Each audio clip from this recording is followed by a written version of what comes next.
So, let me tell y'all about getting ghosted. I met this guy and he was Prince Charming, y'all. I'm talking about taking off his jacket and letting me like walk over it type Prince Charming. I'm talking about Disney Cinderella love story Charming, right? And so maybe like a few months into our relationship, I said something or done something that probably didn't sit right with him. And what he did was, he didn't answer the phone for me, but he treated me so well. So I'm like, I've never been treated like this before. And I'm like, what's the problem?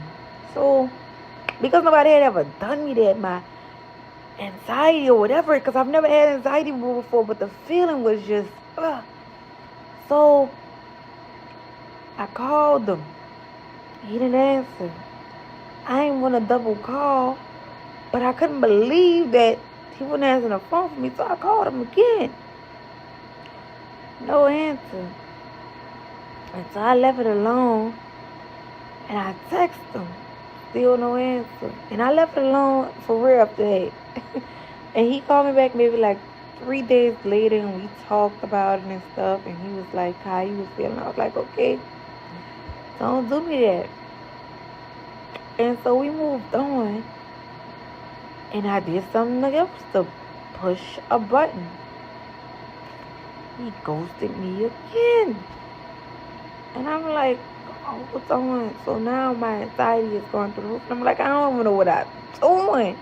Like, you not communicating with me. You just ghosted me. But we in a relationship. And I remember he loved by me. So I'm still just like, just something ain't right here, because this is Prince Charming. So I'm trying to like find out where Prince Charming. And so he went through this cycle of him getting mad and ghosted me. And because I didn't know myself and love myself fully at that time. Oh, but I woke up quickly, okay? And then I started not answering the phone for him. Nope. Before I woke up, the last time he ghosted me, I called him, he didn't answer. I called him again, he didn't answer. I told him my car was on the flat. He still did not answer. Yeah, I went to this dude's house. Sat in his house until he made it home. And he was like, what you doing here? He laughed at me. But, this stroking his ego, because I'm cold. But me not understanding who I was, I'm letting him play on me like that. So we talk again. So then finally, I got to a point where I was like, oh, no, you ain't about to ghost me no more. I'm like, you not about to ghost me no more. So I started, if he ain't answering, I ain't talking to him. I'm doing my thing. I'm pouring into me. So now he gonna let it go. He letting it go for months because he don't like that. But then he calling me like, what's up? Like it's starting to affect him because I'm loving myself again. I'm pouring into myself, and I'm like, whatever. He ain't answering the phone. This was right after my marriage. I waited like a year and a half. I dated him because I was married. So after my marriage, I was a little vulnerable, still young. So I'm letting him play on me. So then I was like, oh no.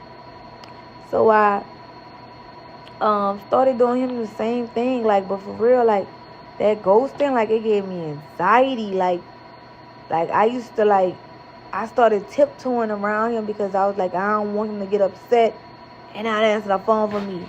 I'm like, if I do something, if I talk like, if I move like this, he not gonna answer the phone for me. So I was like, but then I was like, man, forget that. Like, I stopped answering the phone for him, and then the table started to turn. But then it was like a yin and a yang, because now it's like he'll have an up, then I'll have an up, and then his emotions and confidence go, and then mine go down, and then it was just a reverse of energy. It's going up and down, power struggle, until I decided I wasn't gonna play no more, and I stopped playing. And then I decided to, like, okay, let's see. I was single, and he came back. And I was like, well, maybe, I still was looking for the Prince Charming, yo. Understand? When they say a person who show you who he is the first time, believe it. Please believe it. So I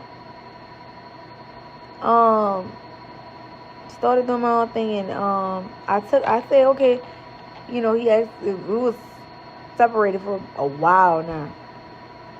He had asked me to come back. Not to talk. We just started talking again. He did not change. He stopped ghosting because he saw how that felt and he saw I wasn't playing with him. So he stopped the ghosting.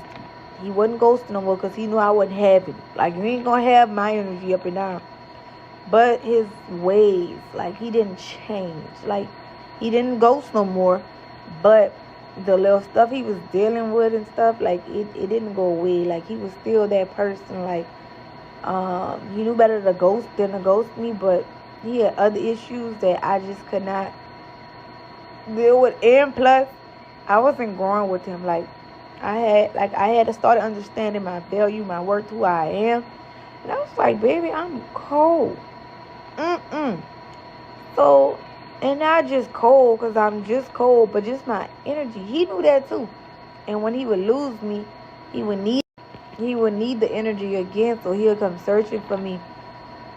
And I was just like, man, I can't do this. Like, it was just, I mean, I'm talking about, like, I think I went through, like, but I found myself the most in it. Like, I had to, no, in my marriage, I found myself a lot too. But I had to understand, like, who could and couldn't sit next to me, and I still didn't get a full, I'm still learning, you understand? But ain't too many people at this moment can sit next to me. And that's just because I understand my value and my worth and what I bring. In terms of, like, growth and energy and just overall the experience of me.